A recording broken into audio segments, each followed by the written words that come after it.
Bienvenue dans le nouvel équipement Vazeille. Comme on peut le voir, là on est vraiment sur les finitions. Il sera totalement fini vers le 10 décembre. On peut voir que l'équipement est vraiment très bien avancé et qu'on est sur la dernière ligne droite.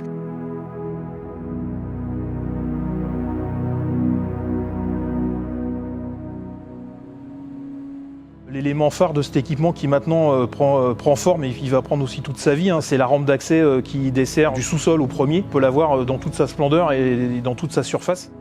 Et puis on peut se rendre compte aussi de la vue que les gens pourront avoir et de l'extérieur et de l'intérieur. Tout est vitré, tout est lumineux, tout est ouvert et on n'a pas l'impression d'être dans un équipement fermé en fait. Nous voilà dans le gymnase, donc c'est ce qui accueillera une partie des sports collectifs. La vague du toit est complètement finie. C'est un élément biosourcé et ça c'était important parce que du coup il n'y a pas de voile en béton, vous voyez sur les côtés, il y a les vitres et puis tout le bois au-dessus. Et ce que j'aime bien c'est qu'on commence à entendre ce son qui maintenant est étouffé.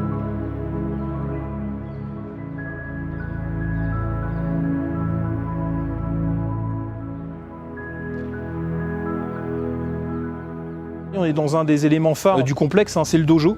Donc comme vous pouvez le voir, en fait, là on a déjà commencé à déployer et à essayer les cloisons mobiles parce que le dojo peut se partitionner en fait.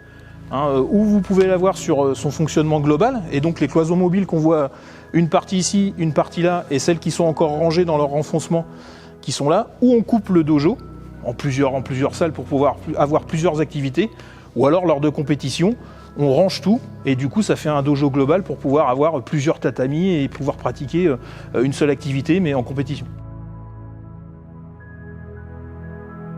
Je voulais remercier d'abord le conseil municipal et puis son maire en particulier parce que c'était un projet qu'il a porté, qu'on a tous voulu et c'était pas gagné au départ. Il nous a quand même impulsé une énorme volonté pour le faire et on l'a suivi.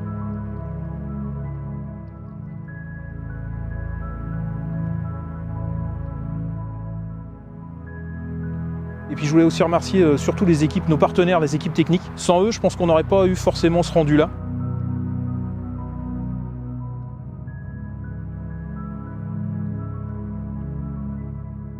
On est tous dans le conseil municipal fiers de cet objet qui maintenant va être rendu à tous les bénévoles qui vont pouvoir se l'accaparer et puis pratiquer leur activité favorite.